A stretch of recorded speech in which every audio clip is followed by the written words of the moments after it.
Good morning, everybody. All right, we're halfway through the semester pretty much. We are now starting chapter 14. And I know if you've already started chapter 14, there are a couple of sections that have weird homework problems, like section 4 and section 6. Don't know what happened to those. I'm still looking. If I can't fix it, then we'll just have to drop those two. I'll cover them, but no homework. Chapter 14 deals with what are called partial derivatives. These are differential equations that we don't, when we take a derivative, it's not over one element. It's over many, two or more elements. Section 1 deals with functions with several variables. What does that mean? Focus.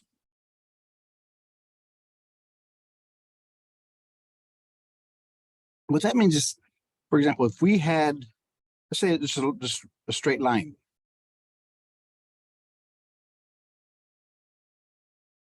We look at it as a function.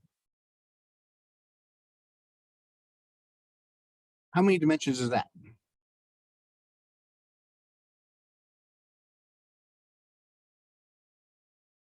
Two dimensions, because we have the x and the y.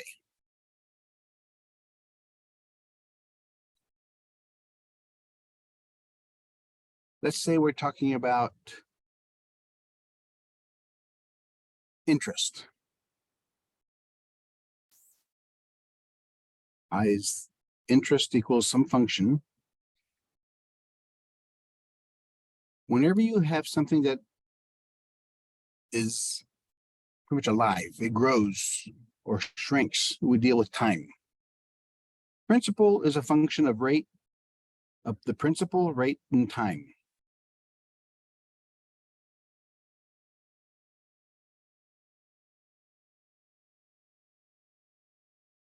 So now we have two input variables. We're now looking at a three-dimensional function.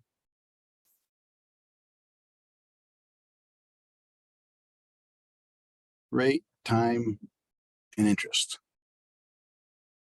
So as the rate increases, time always moves on, and the interest, it could be fixed or it could be adjustable.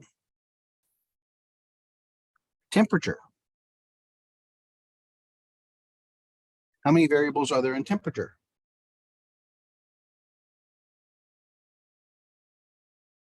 You have a position somewhere on the Earth or any planet.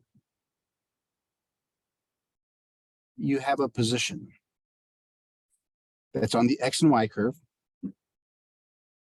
but it also has an altitude, because the temperature we feel at sea level isn't the same we feel, let's say, at 20,000 feet. And it all depends on the time of day.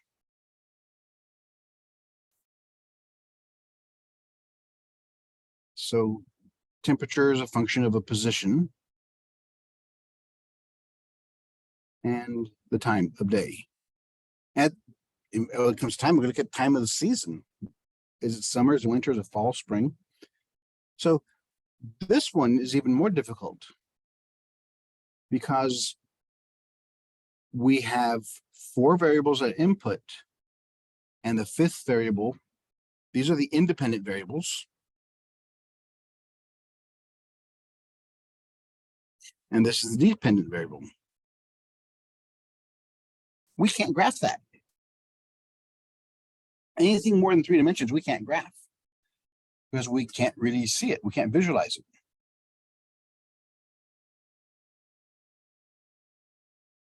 So functions of several variables.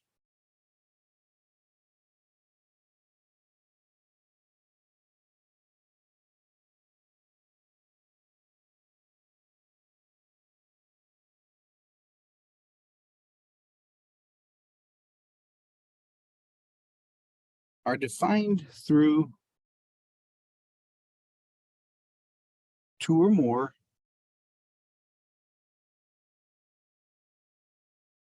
independent variables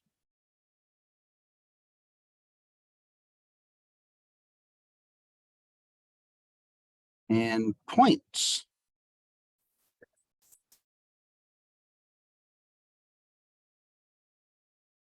And the points we're looking at in the most of these functions, points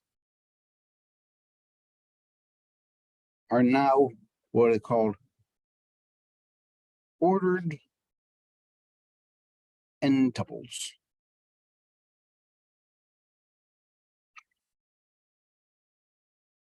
They could be triplets, quadruples, or any sort, which call them n tuples, depending on how many dimensions you have.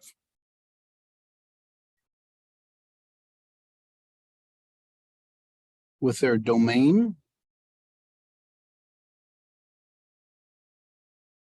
and ranges,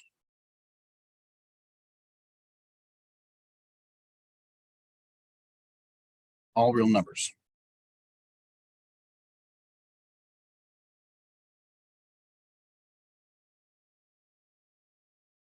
So let's just define this stuff.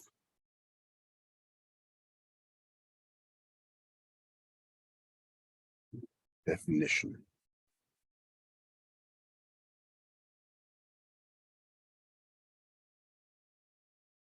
Let D be a set of n tuples of real numbers, x1, x2, all the way to xn.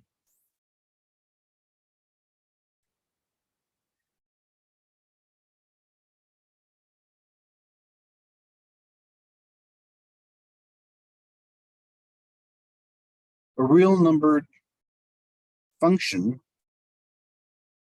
f on the domain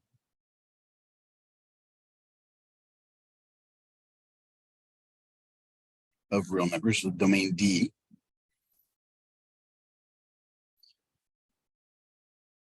is defined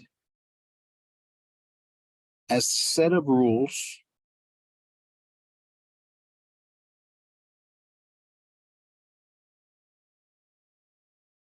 that assigns a unique single real number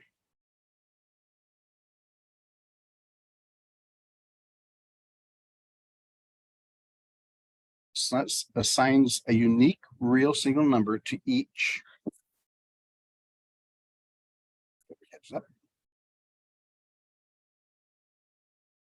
sorry, let D, that's the domain, be a set of n tuples of real numbers, x1, 2, 3, 4, of a real numbered function f on the domain is defined as a set of rules that assigns a unique real numbered value to each W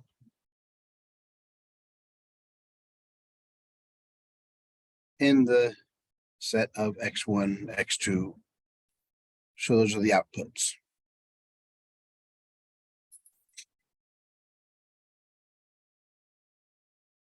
It assigns a W, a function, to each element in the domain. Because remember, if it's a continuous function, if it's differentiable, each element of the domain has to be associated with one and only one output, one value.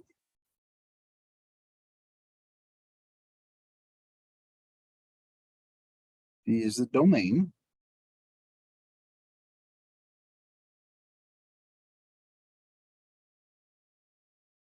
W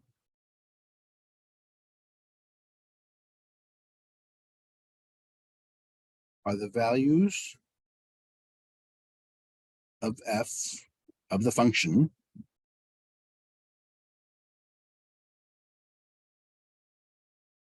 that define the function's range.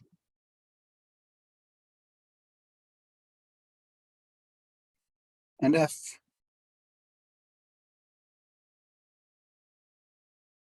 is a function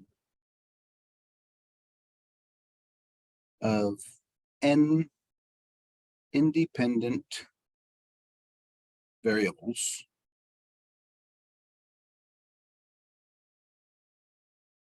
x1, x2, all the way to xn that are in the domain.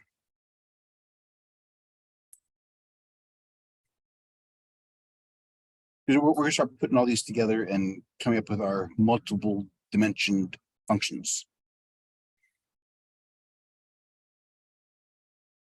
If function f is a function of two independent variables,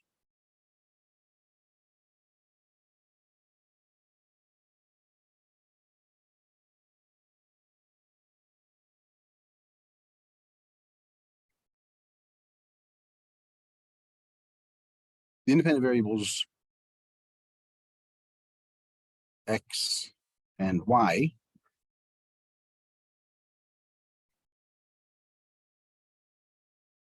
and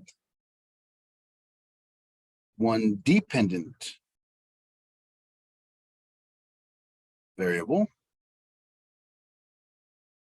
we'll call it z.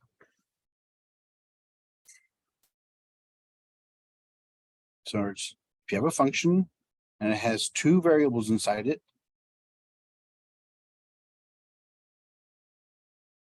remember in linear type equations, only one variable, we had f of x that equals y. But we have two inputs, that the output's z. If we have three independent variables,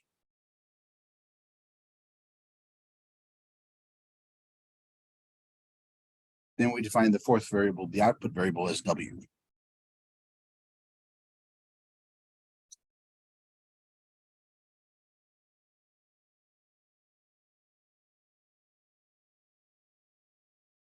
The domain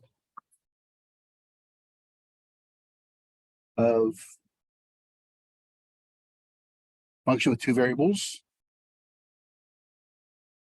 is the x, y plane. That's xy, so it's the xy plane. Domain of three independent variables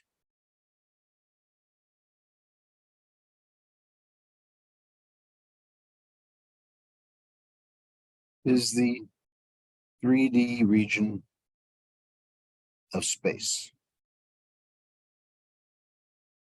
like a sphere.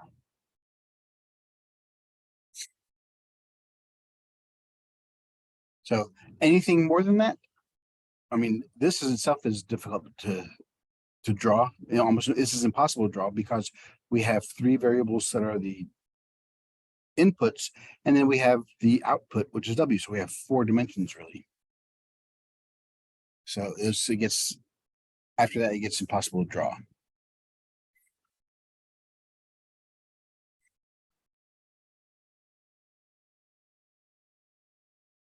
When we talk about a volume of a sphere,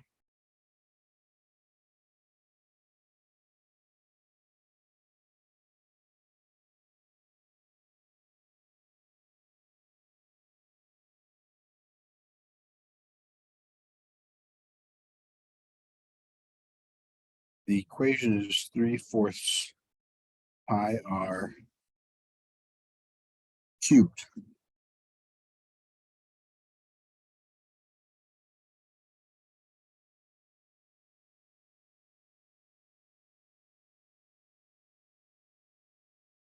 Of a cylinder. The volume of a cylinder, pi r squared h. See, in a sphere, all the radii point from the center point to every dimension. But now when you have a cylinder, yes, the the base and the top, the shape of it is constant, but what changes is the altitude, the height.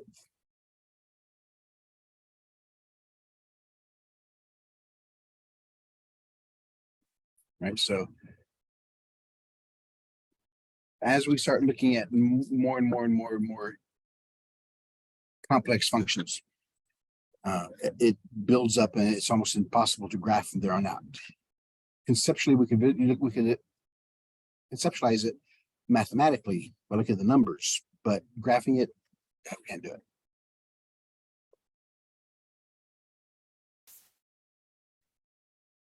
So example of that is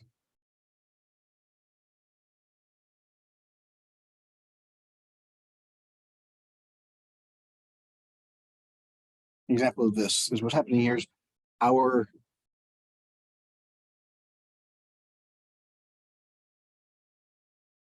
two-dimension function. This is a point x3, y2. That's the input. It's put through the function, and then it lands somewhere at z1. Same thing if we have another point. This one is negative x1, negative y4. Put that point inside the function, and it'll spit out some real number, z.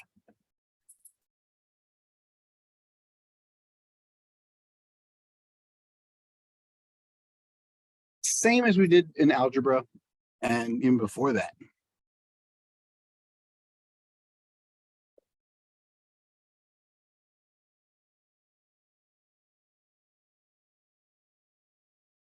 N-tuple functions. We evaluate n-tuple functions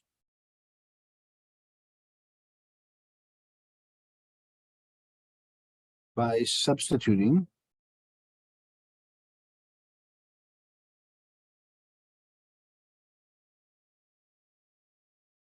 the variable, the independent variable,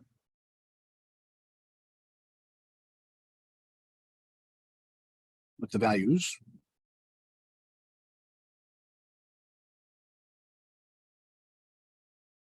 to acquire some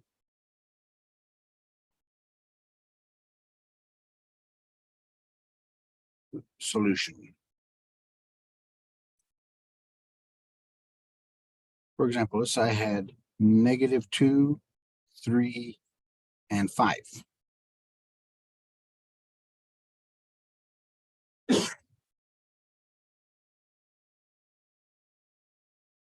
And I have the function x squared plus y squared plus z squared.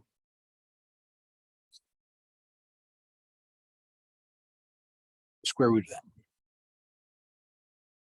What this picture defines is a circle in 3 dimensions, centered at the origin. Radius, whatever we're going to get here. It's centered at 0, and radius is whatever we get. So this is my first value is x, second value is y, third value is z. So -2 squared, 3 squared, 5 squared.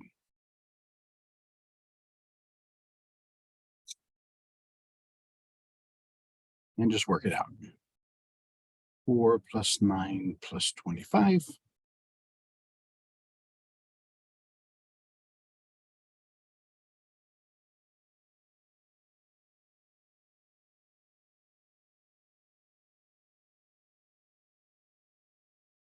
And that's our answer. We can't simplify it any further.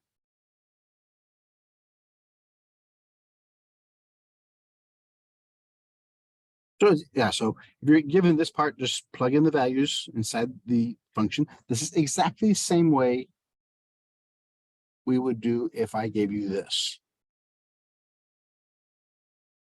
This is my x value, so I plug it in for x.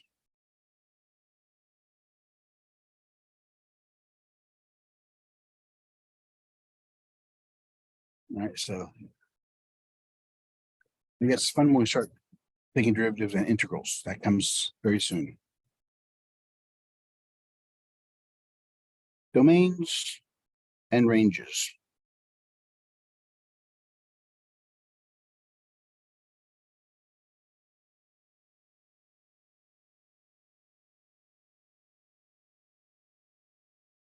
No matter how many dimensions you have, we have to follow the rules of math.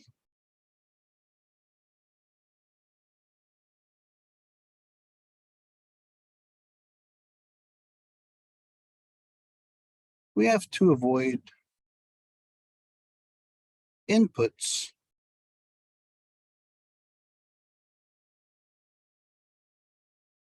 that result in undefined or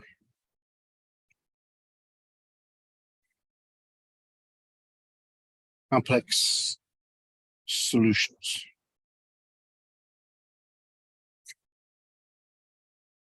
By undefined, I mean any equation that'll give us 0 on the bottom. And why do we have to avoid complex solutions? Complex solutions are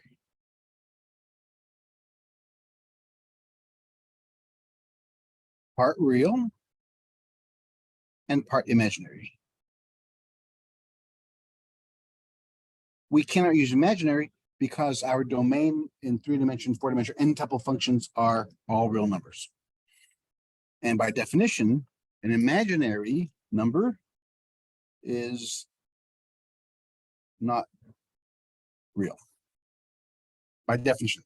If I ask you to define imaginary, the answer would be just what is not real.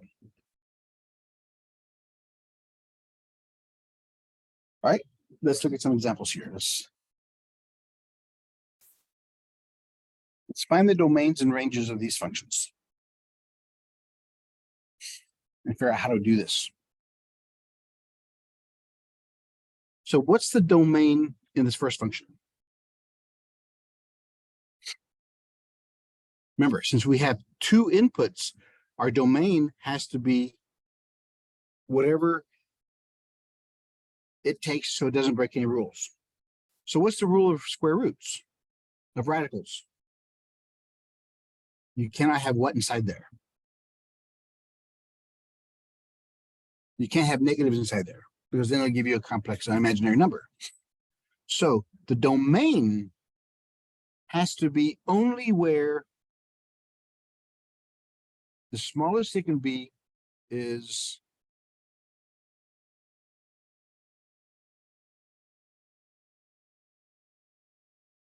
because the y value always has to be bigger than x squared. The smallest y can be is equal to x squared, because if it's equal to x squared, then we get 0. We can take derivative, we can take a square root of 0. So the range is the range of the radical. 0 to infinity. Or we could see z is greater than equal to 0. We could do either one of these. Okay, here we have another one. Next one. What's the domain for a function 1 over xy? What are our limitations on x and y? Can they be negative? Yeah. There's no rule about divided by negatives. Can they be positive? Yes. Can they be 0? No, because if there's 0, if one or the other one, x and y cannot equal 0. That's the easy way to put that. Because either x cannot be 0, y cannot be 0, or they both can't be 0. So the range of this function, since it cannot equal 0, it goes from negative infinity to 0, not inclusive, union with 0 to positive infinity. The only number you cannot have is 0. Because the only way a fraction can equal 0 is if the top is equal to 0.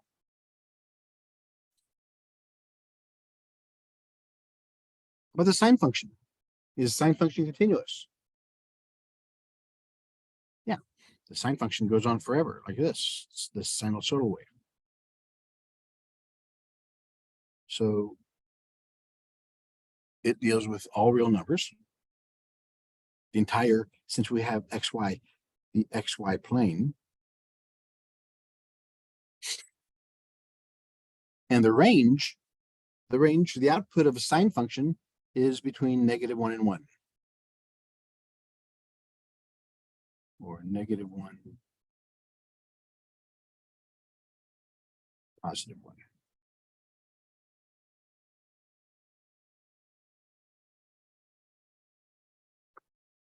All right, let's look at some more. How about this one? We have 3 variables now. What's the domain of this function? Are there any limitations? Remember, the only rule, we have a square root, so we cannot have negatives inside there. Is there any way x squared, y squared, and z squared equal negative? No.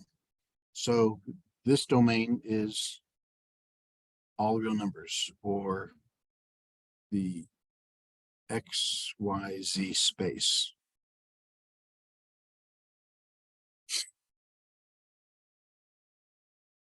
The range, again, the range is the function itself. The function square root, it could only start off at 0 and goes to infinity. Or w is greater than equal to 0.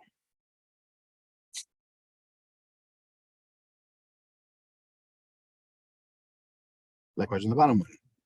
The bottom can be positive or negative, doesn't matter if it's only a fraction. The only thing you can't have on the bottom is 0. So the function x squared plus y squared plus z squared cannot equal 0.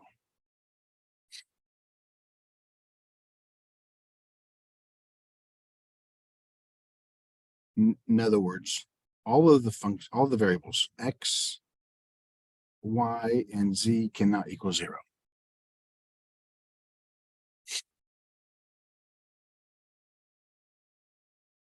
So since these are all squared, it could be never negative. So, and it could be never 0 because you can't get 0 with a 1 on top. So that's my range. W is strictly greater than 0.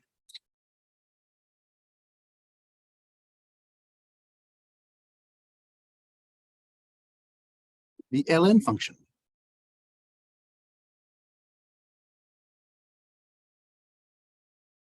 X and y can be anything. It can be positive, negative, it can be 0. The only thing z cannot be is what? Can you take the ln of 0? So if I had ln, let's say y equals ln of 0. That's the same as y equals log base e of 0.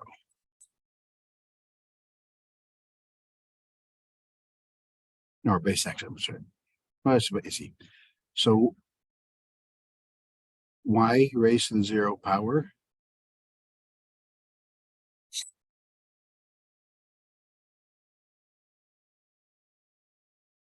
is 1 equal to ln to e? No. So z cannot be 0, z cannot be negative, that's the domain of it. So z has to be strictly greater than 0.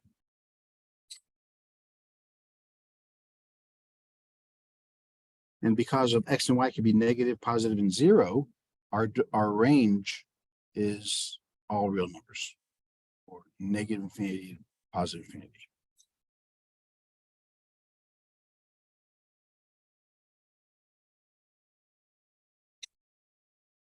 When we start solving these equations, this is the stuff we have to start looking for. Those kind of limitations. We have to analytically look through these functions.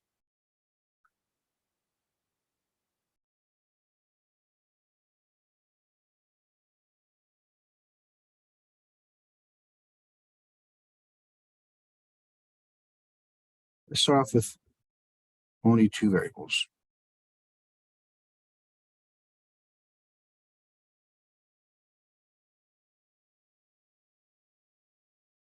Functions with two variables.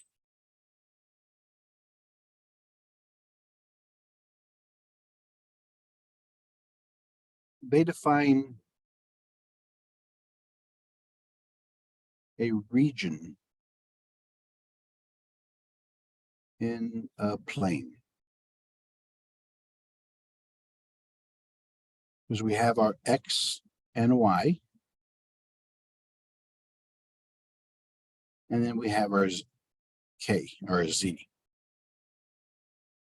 So it's some region in a plane. Since we deal with X and Y, that's what the inputs come. The output comes in the third variable.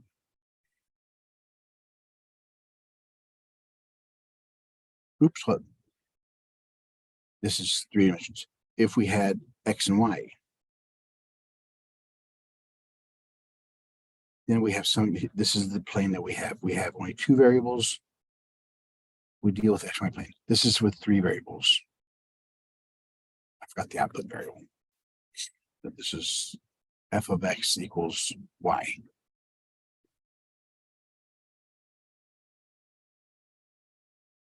This region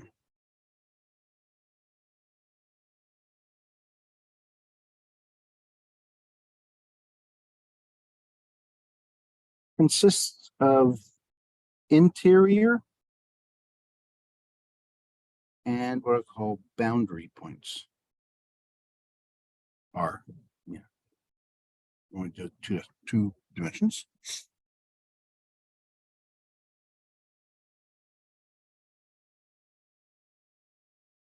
Like the number line.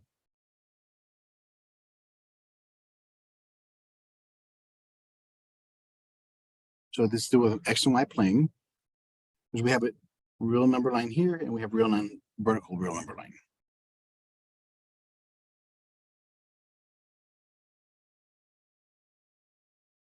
We have closed intervals.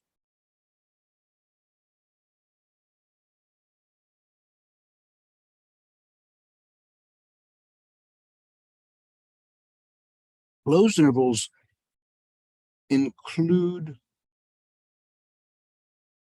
the boundary points.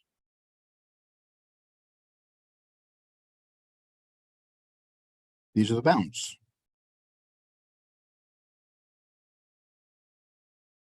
That bounds your function.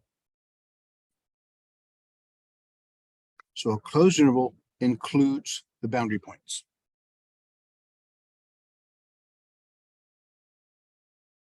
Open intervals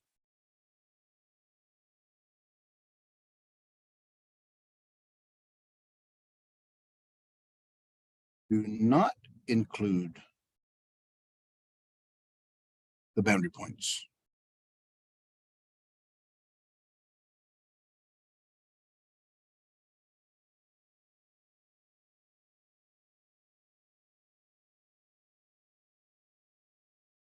So if it's closed, that means the boundary points are included.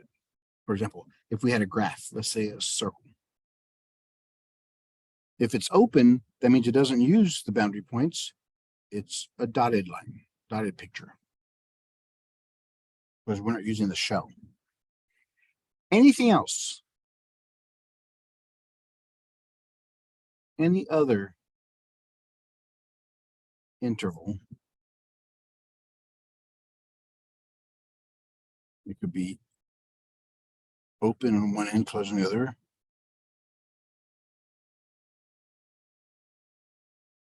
Any other intervals are neither open nor closed.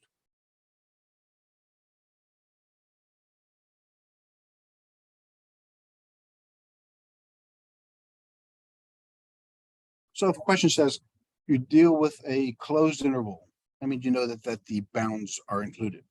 If it says open interval, then the bounds are not included.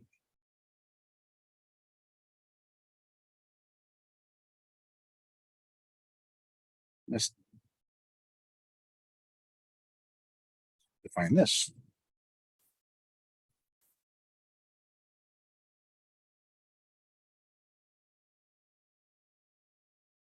Our initial point, XO, YO, in a region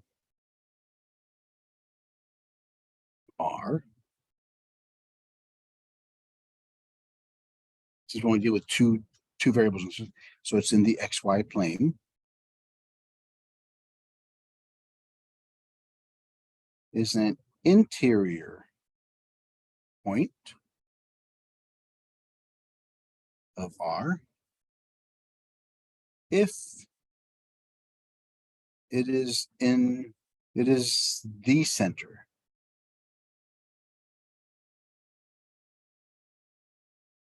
of a disk. We're talking two variables, so it's a disk.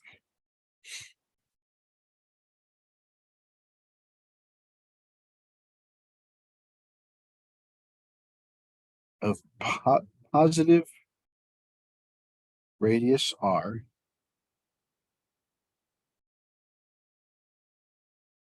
that lie entirely in R. A point XO, YO in a region R is in the XY plane, so it's only have two variables, independent variables. From the XY plane, and is an interior point of R if the center of it is the center of a disk with positive radii. Well, it goes without saying, because you can't have a negative radii. That lies entirely in R.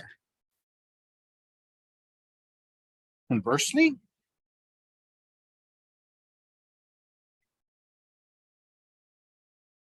a point XO, YO is a boundary point of R if every disk that is centered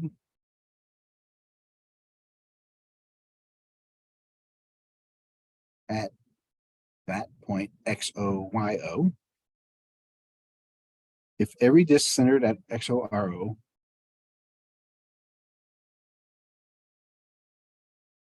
contains points that lie outside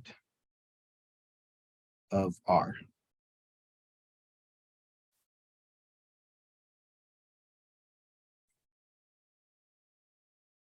Points lie outside and inside of R.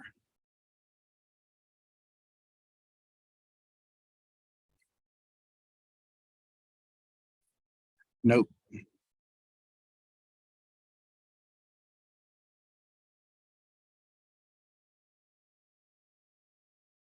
the boundary points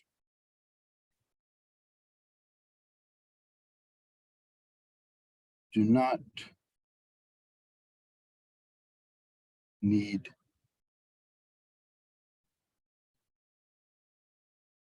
to belong to R. So that's boundary points. What does that mean?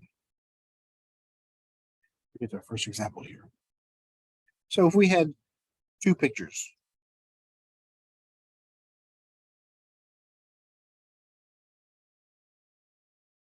these are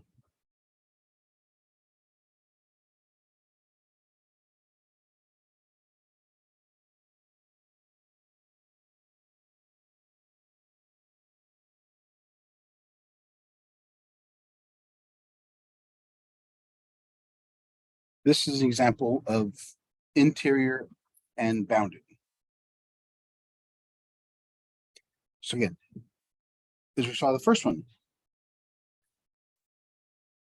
the interior points of R, if it is centered in the disk of positive radii and lies entirely in R. That's this one. The other one is part of them have to be in it, part of them don't have to be in it. That's what it says.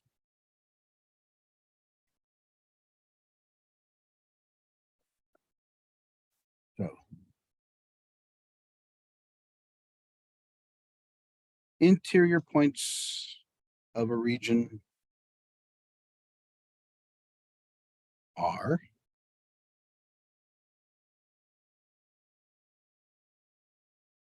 make up the interior of the region.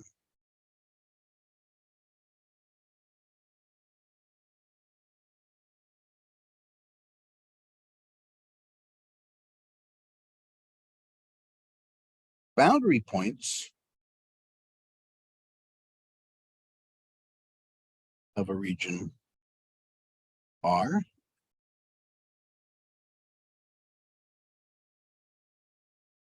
make up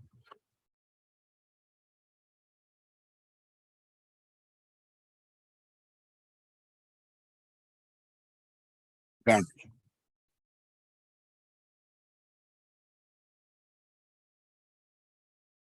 The boundary is the outer shell of the object.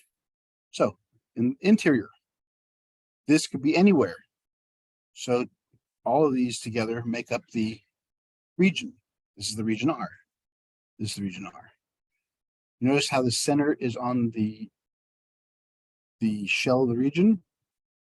If enough of these, and you have the entire region defined, or the entire boundary defined.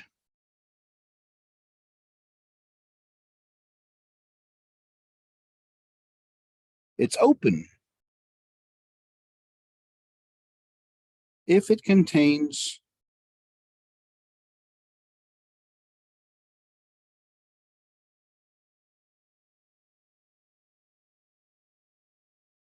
points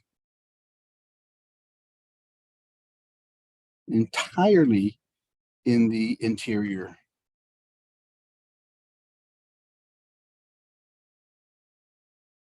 entirely in the interior of the region. In other words, made up of interior points.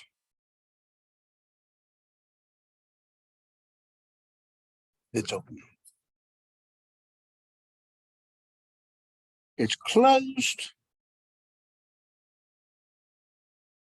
if it contains all boundary points. Because the boundary points make the boundary.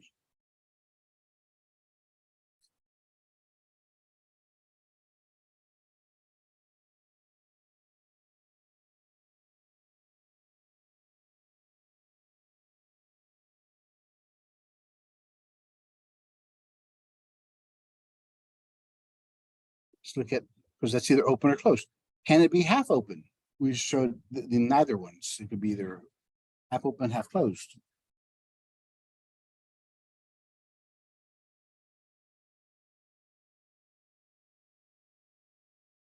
Half open intervals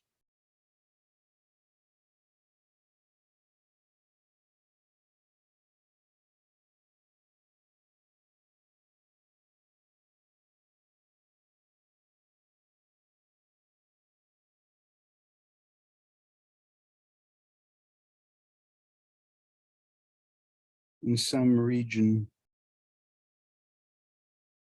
of the plane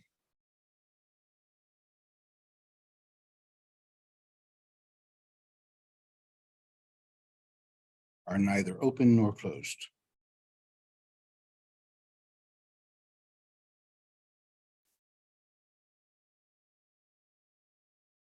Simply because by definition, it doesn't fulfill the definition of open or closed.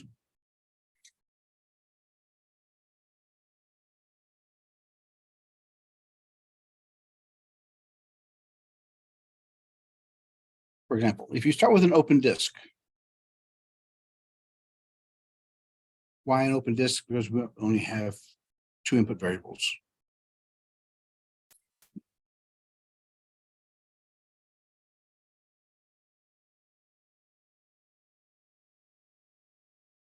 and add some,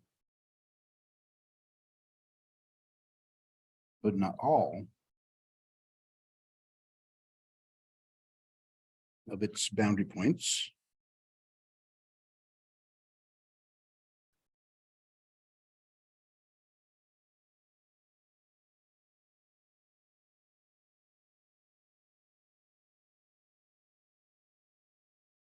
The resulting set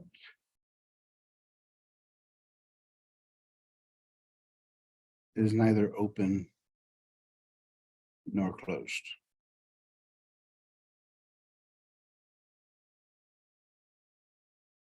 Even though the disk is open, you can't use boundary points on it.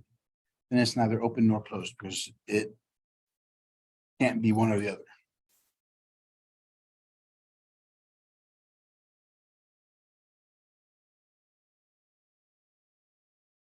Boundary points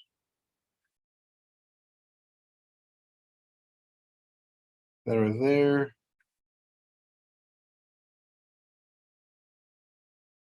that exist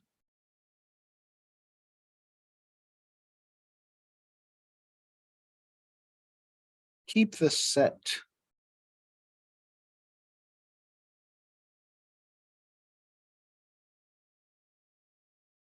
from being closed.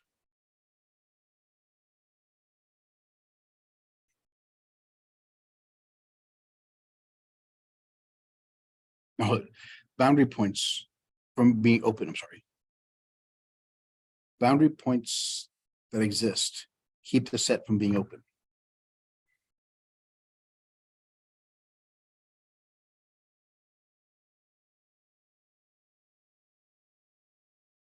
And the absence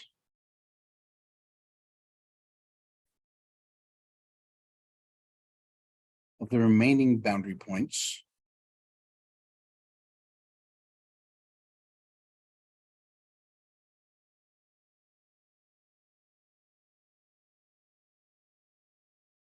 keeps the set from being closed. Yeah, because it can't be closed because it's missing some values. What about empty sets?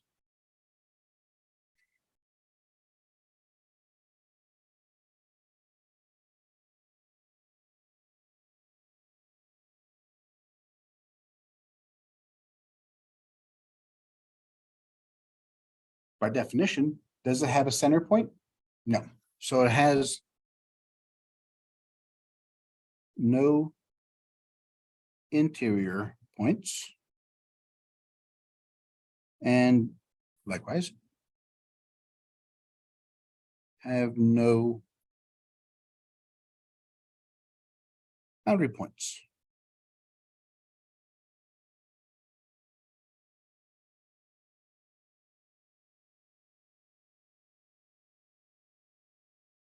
So empty sets, open or closed.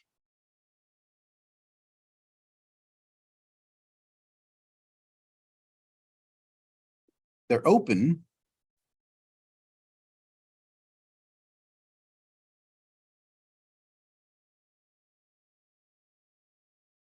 they do not contain points that are not interior points.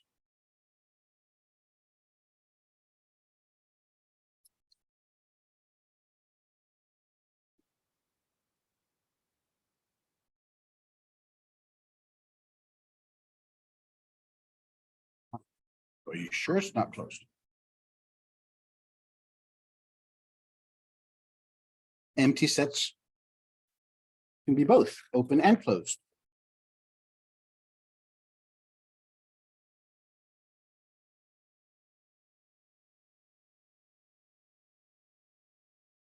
Empty sets are closed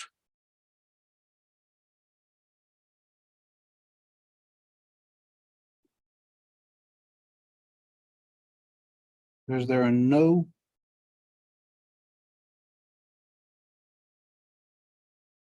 boundary points.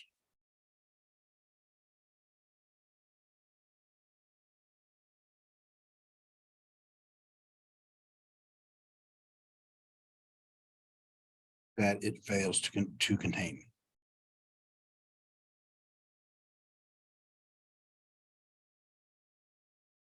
So again, it's strict definition. Empty set. It's neither, but it's both.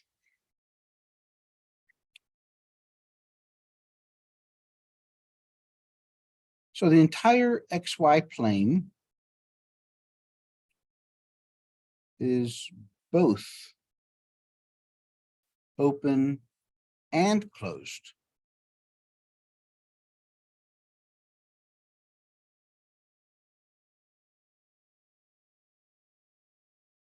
By definition, it's open because every point in the plane is an interior point, and it's closed because it has no boundary points.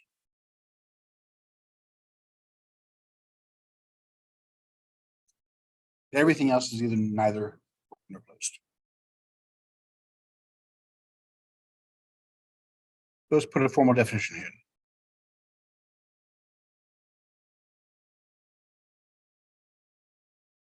here. Definitions. A region R in the plane is bounded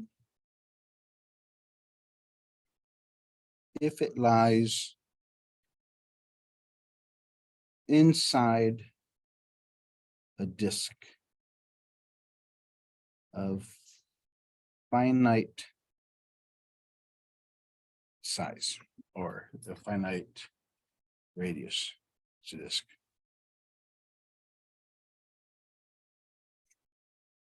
These include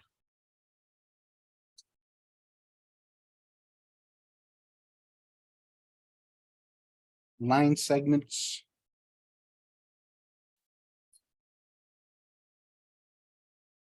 interior triangles,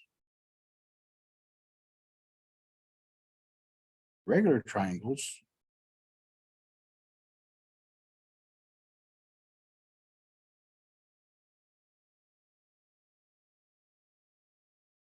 circles, rectangles, discs, and points.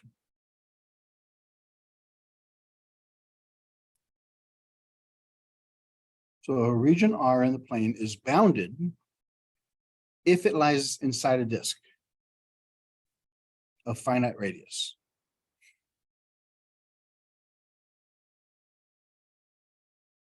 It's unbounded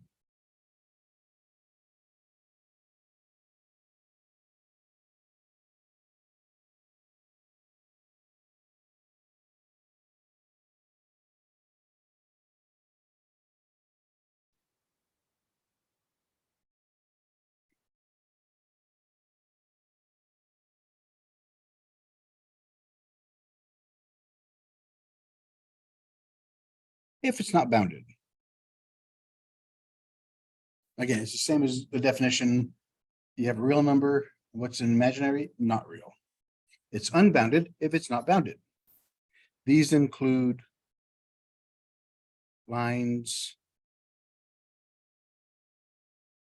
graphs of functions,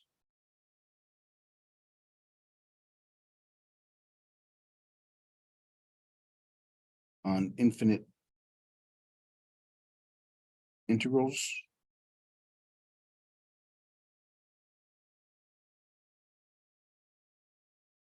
half planes,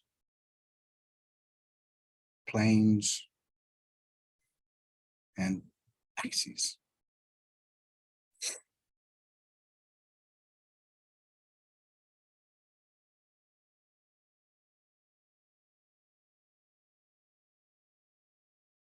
The half plane is just that. It's just I could take a plane, XY plane, and just use half of it. Here's an example. Describe the domain of the function.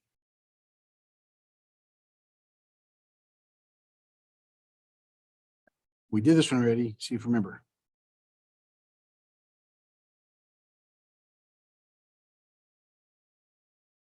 Remember the rule: radicals cannot be negative. They can be zero. So y can equal x squared. Y can be greater than x squared. The only thing that y cannot be is y cannot be less than x squared. So that's not possible. Because if that's possible, we have a negative radical. So these are the only two. So our domain is y is greater than or equal to x squared.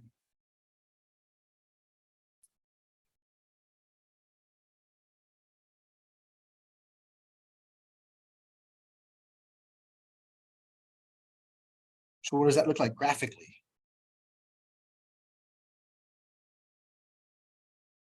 What would this look like as a function?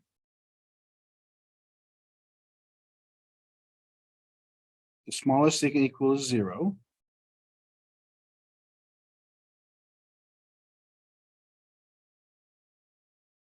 So we have a parabola.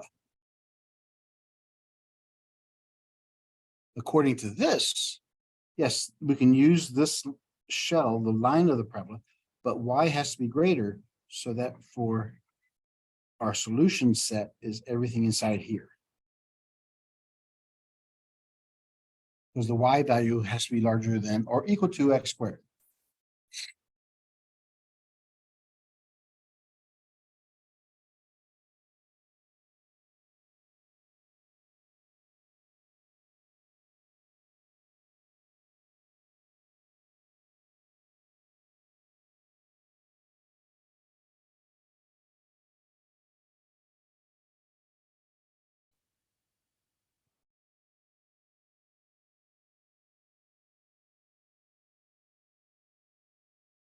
More definitions.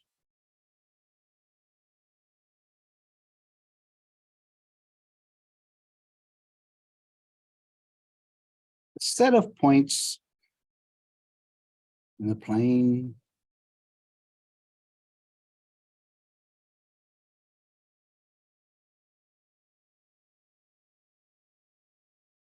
where a function f of x, y, remember we're still dealing with only two variables,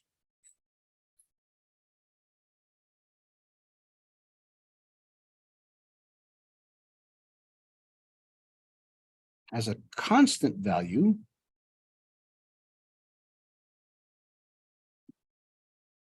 f of x, y equals some constant.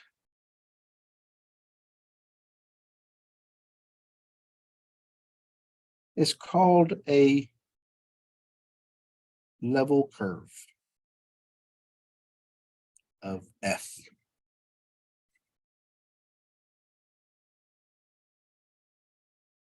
So if you're asked to find a level curve, it has to equal some constant. So take the function itself, set it equal to a number, and then take it from there. And that'll tell you what your values of x, y are going to be.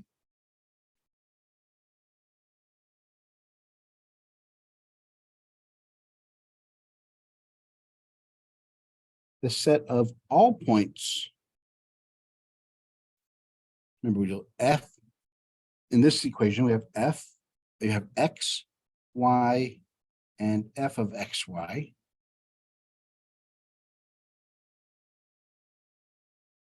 In some space in the domain of f.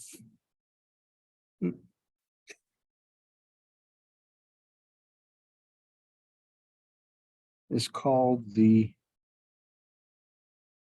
graph of f,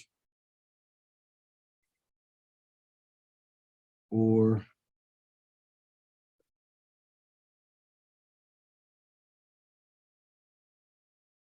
the surface Z. And that equals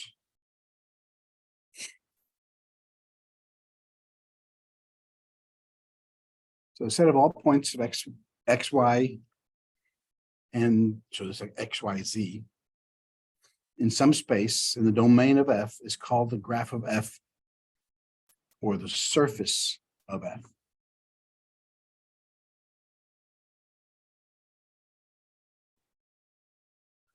Here's an example.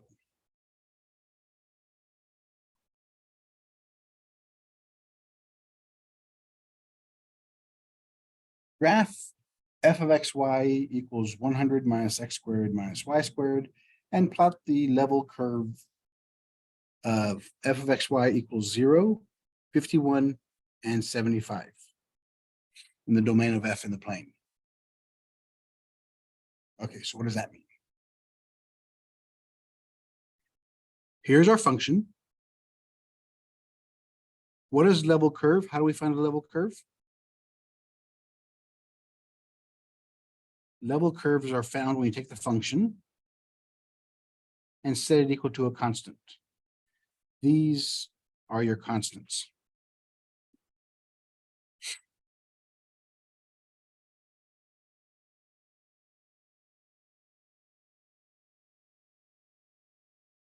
So the first thing we have to do is look at the graph itself.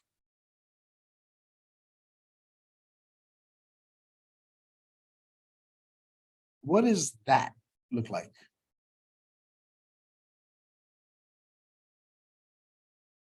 Move those to the other side.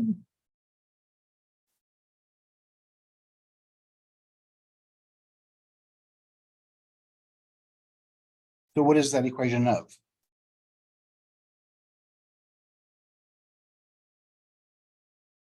It's a circle. X squared plus y squared equals r squared. So if it's a circle, the center is at 0, 0, 0. Remember, the formula for a circle is x minus xh squared, y minus x0, I'll call 0.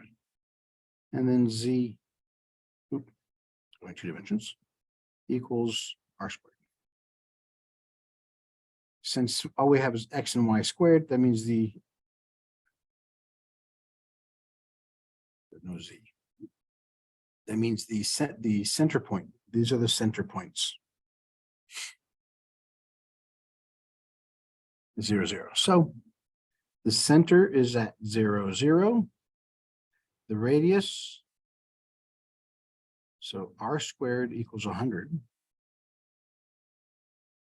Square root both sides, r equals 10.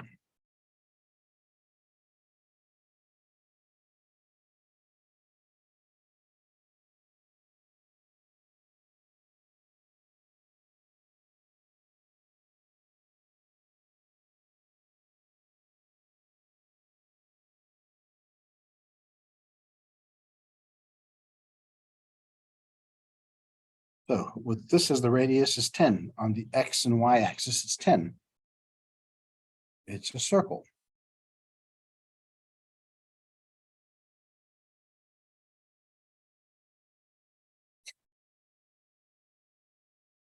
Now, since our original equation equals 0, that means it's on the xy plane. Now, as we start going further, we have 100 equal minus x squared minus y squared equals 51.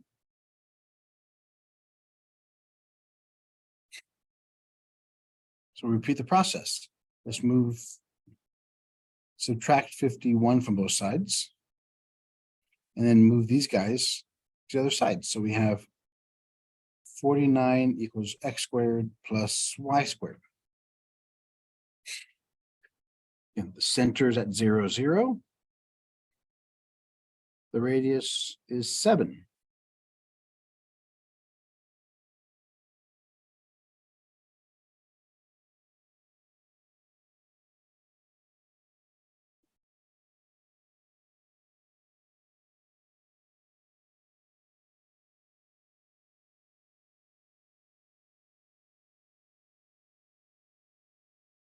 all along, we haven't talked about the z-axis or the vertical axis yet.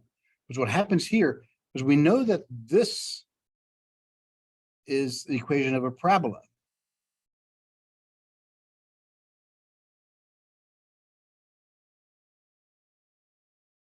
So along this curve, this parabola is being defined.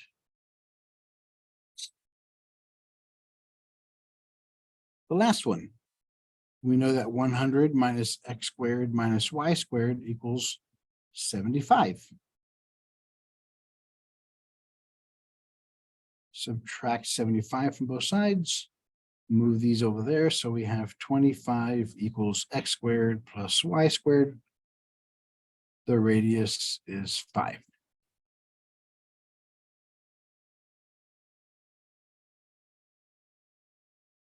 So there's a circle and there's the dome, the parabola for it. And they keep, so those are the ones we're given, and it keeps on going smaller and smaller and smaller. So what we have here is the interior of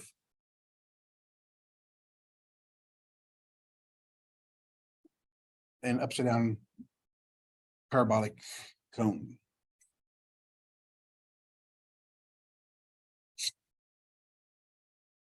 So that's what happens here is when we start looking at level curves, fortunately for us, it gave us some points. If not, then we could pick whatever points we want to.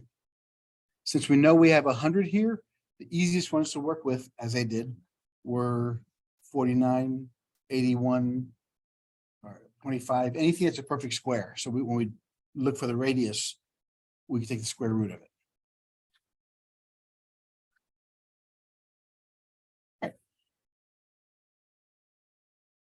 So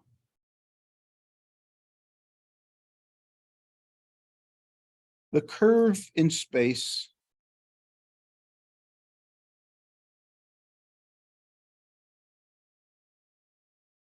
where the plane z is equal to some constant,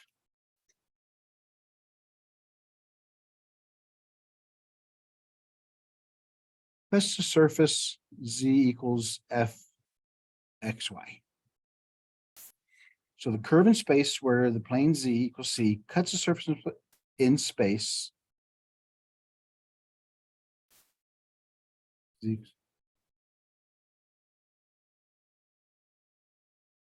is made up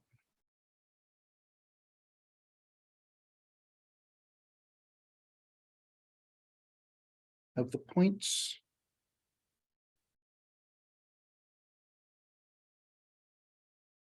representing the function f of xy equals c. That's what's happening.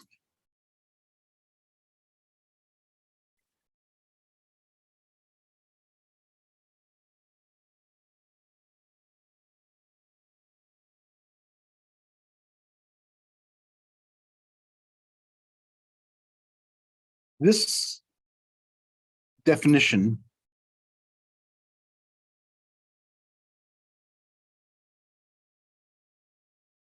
it is called the contour curve.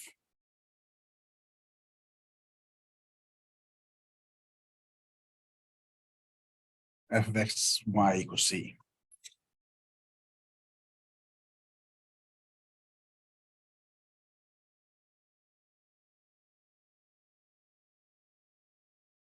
This is to differentiate it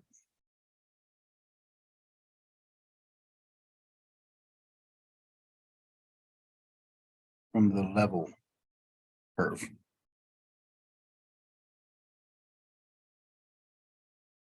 F of xy equals 75 or 29 or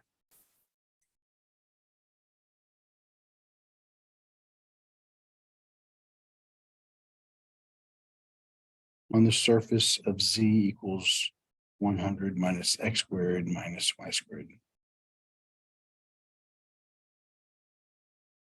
That is defined by the function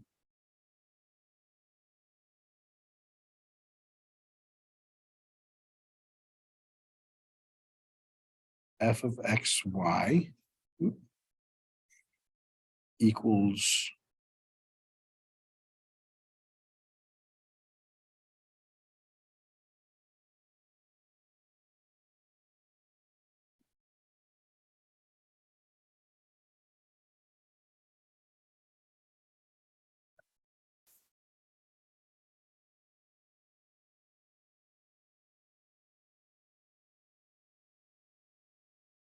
the contour curve lies directly above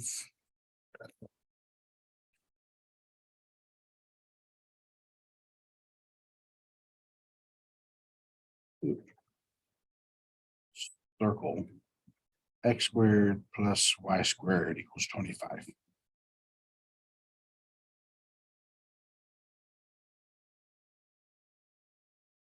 Which is the level curve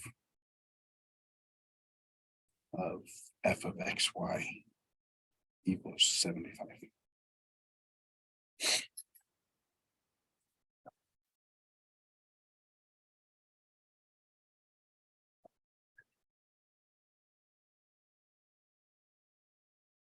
Graphically, let's see what this means. And so the contour curve lies directly above the circle x squared plus y squared equals 25, which is the level curve of f of x at 75. So here's an example. The distinction between the level and contour curves is that curves representing constant elevation above sea level are called contours, not level curves. If you ever seen curves like this, any pictures like this, any maps. If you ever go camping, what this thing tells us is how steep a mountain is. Typically on hiking maps and climbing maps, the distance between any two lines is 3 feet elevation. So or 3 feet apart. So the wider they are, the flatter the surface. The closer they are, the more steep it is.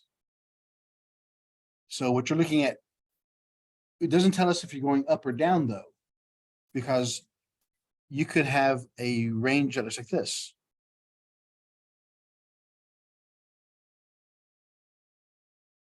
Because as we see here, it'll be the circles are getting closer together. But down here, they'll get wider apart because it's getting more flat. So that's an example of a contour map.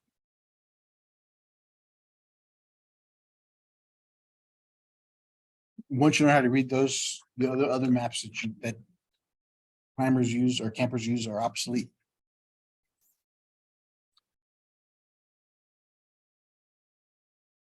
Functions of 3 variables.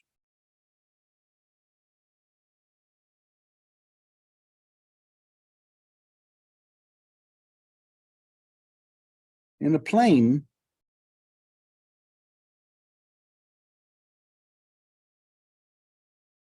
points where a function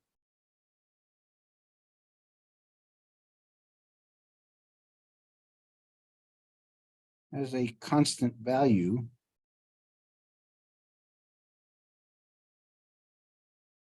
f of x, y equals c, make a curve in the function's domain.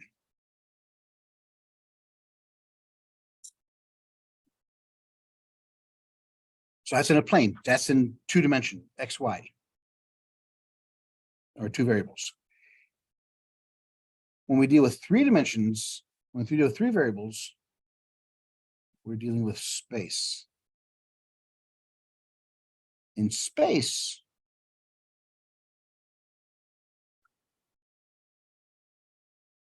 the points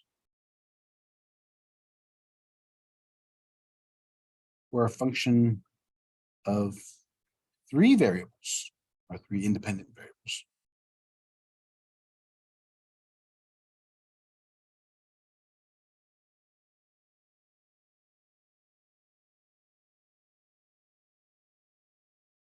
As a constant value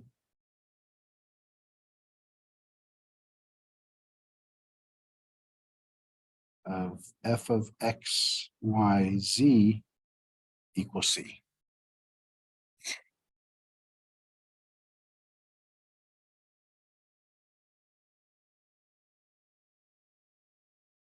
That make up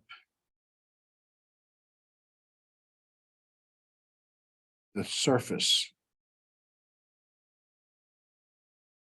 in the domain, in the function's domain.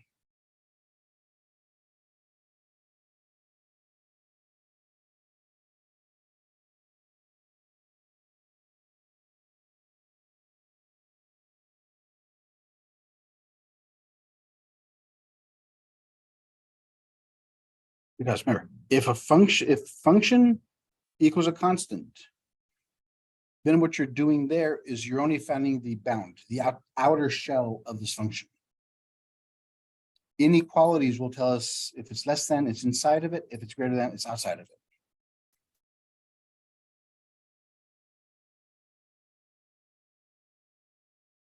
Definition.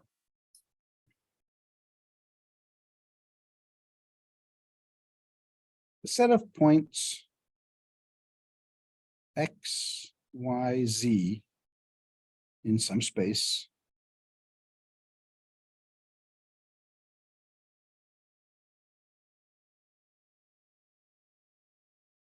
were a function of three independent variables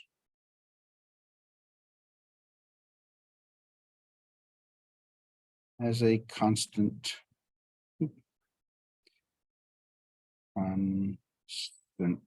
value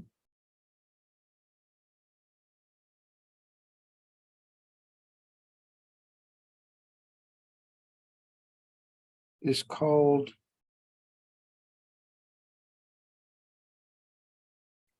a level surface of F.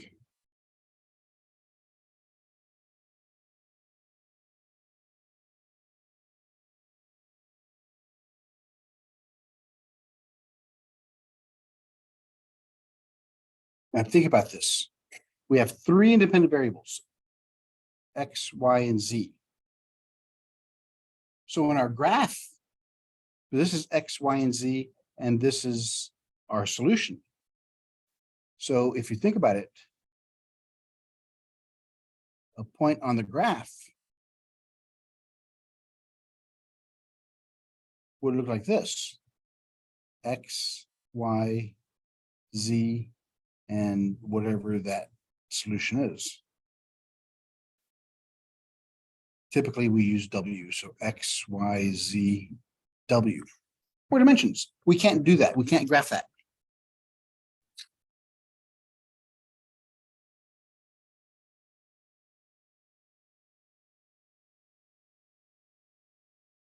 We have trouble enough graphing 3-dimension graphs.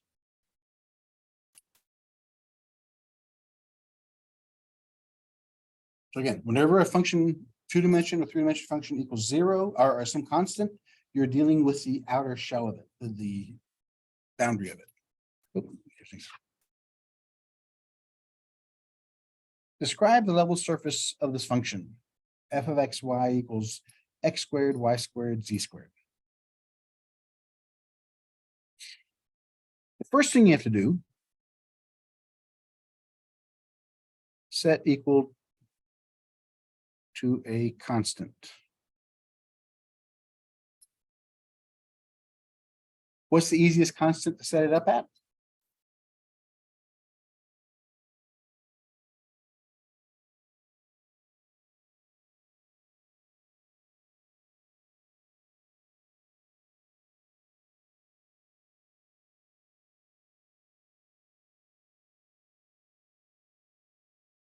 The easiest constant is 0. So now what does that picture define us at? And here's the graph.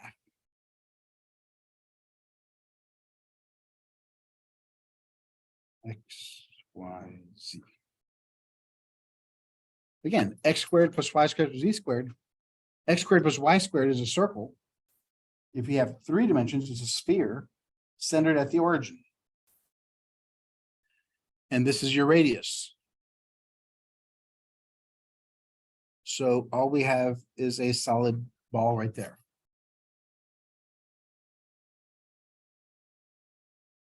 So the next one, what I would do, x squared plus y squared plus z squared equals 1. So what's the radius? Take the square root of that, you get 1.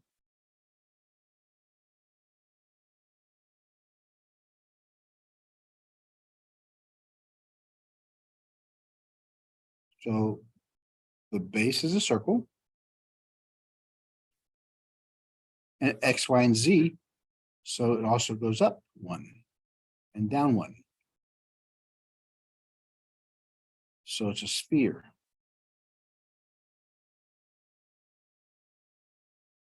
Then we do it again.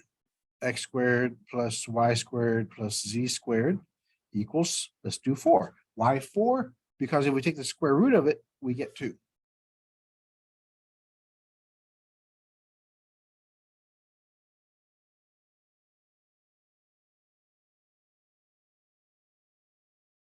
So now our sphere is beginning to look more shaped. What we're doing is we're building a, if you think about it, golf balls are made up of a whole bunch of concentric circles inside there. If you ever cut one in half, you see a whole bunch of circles, or the rings of a tree. It starts out from the center and it grows out from there. But imagine this in 3 dimensions as a sphere. Then the next one, x squared plus y squared plus z squared equals 9. The radius is 3. And so we'll keep on going from there. So what we're looking at is a sphere with multiple layers, the inside of the sphere, basically what this is looking at.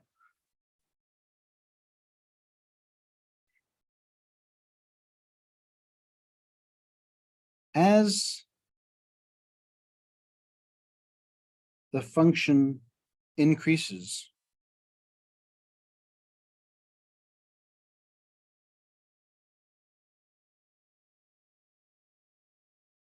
remove from the origin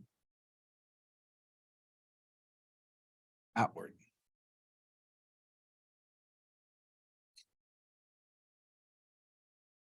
So that's what it says increasing.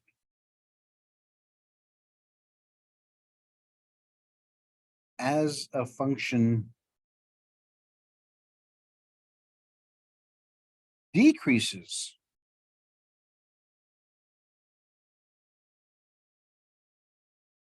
we move to the origin.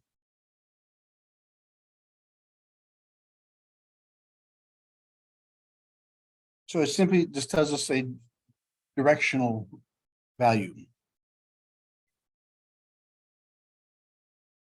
So what this says is the way, or actually the direction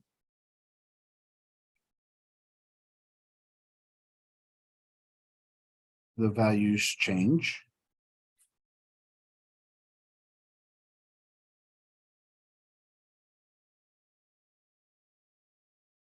Depends on the specific direction we choose.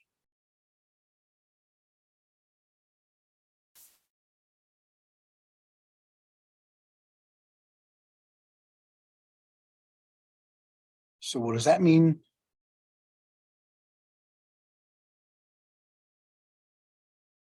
The dependence of change on direction is important.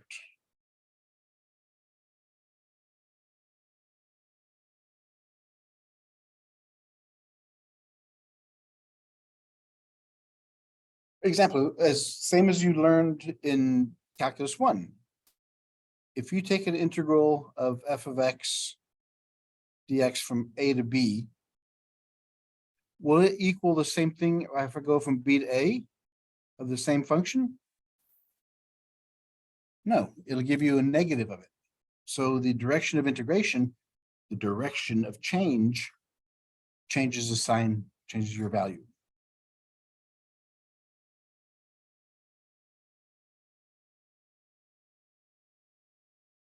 Here's a note.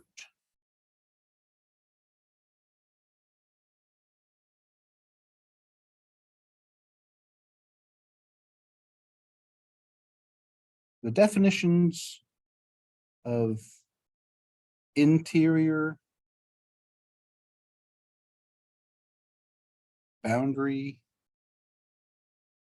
open, closed, bounded, and unbounded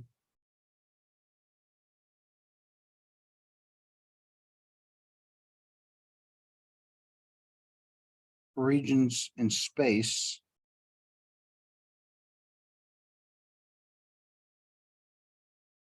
are similar to those for planes. So just because we have a 2-dimension or 3-dimension, it doesn't change it that much. Next example.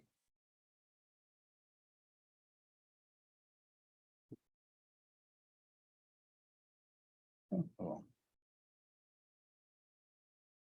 So let's look at, this is for 3 independent variables.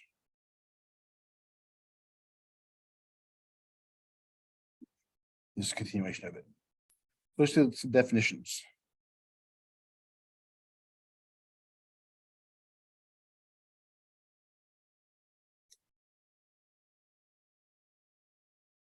A point x sub 0, y sub 0, z sub 0 in a region R in space is an interior point of R if it is the center of a solid ball that lies entirely in R. Point XYZ in a region in space is an interior point of R if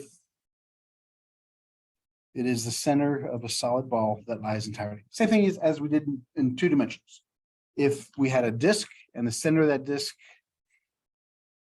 is inside R, then it's an interior point.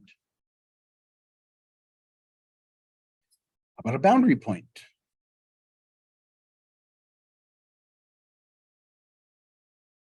A boundary point of R,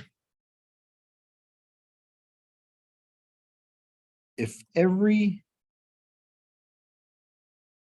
solid ball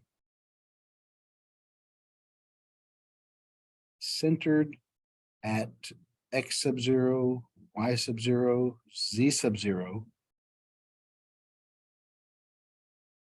contains points that lie outside of R as well as points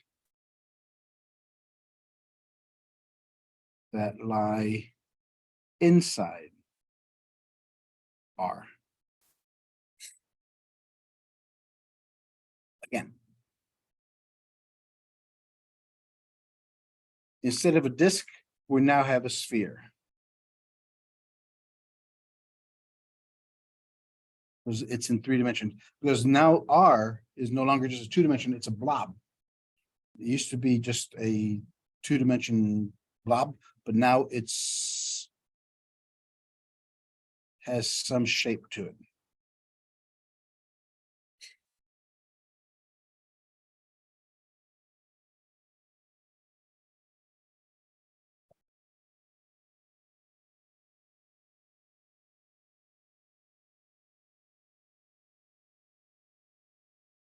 The interior of R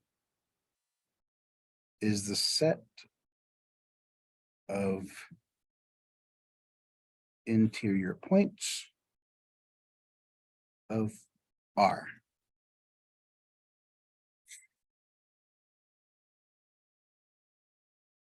The boundary of R is the set of boundary points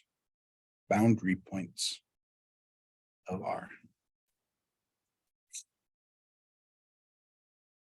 But this is important because it'll be asking you to find specific information based on boundary or interior points. A region R is open. Remember, we're dealing with 3 dimensions here. And open if it consists entirely of interior points.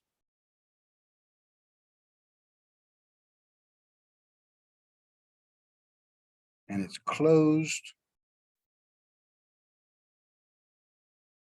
if it consists entirely of boundary points.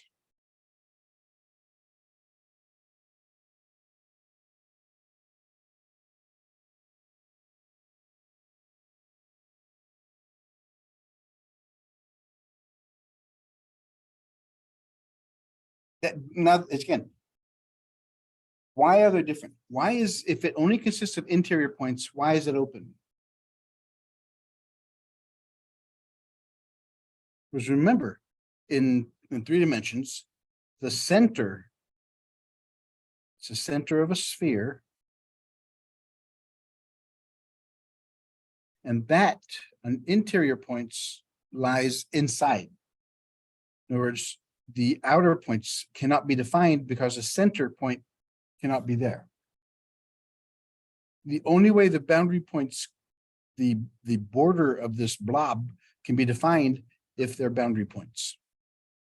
Because boundary points have points that are inside and outside the region R.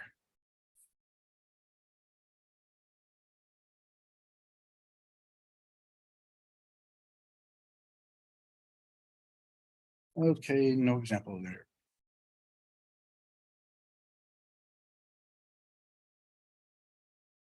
All right, so that does it for section 1. Try to do these problems for section 1. And I'll have the answers out for you all this afternoon. There are 9 problems. The only one that'll give you difficulties is the 9th one. But again, look at the sheets that I gave you of the trig identities, the integrals. All right. Everybody have a good day.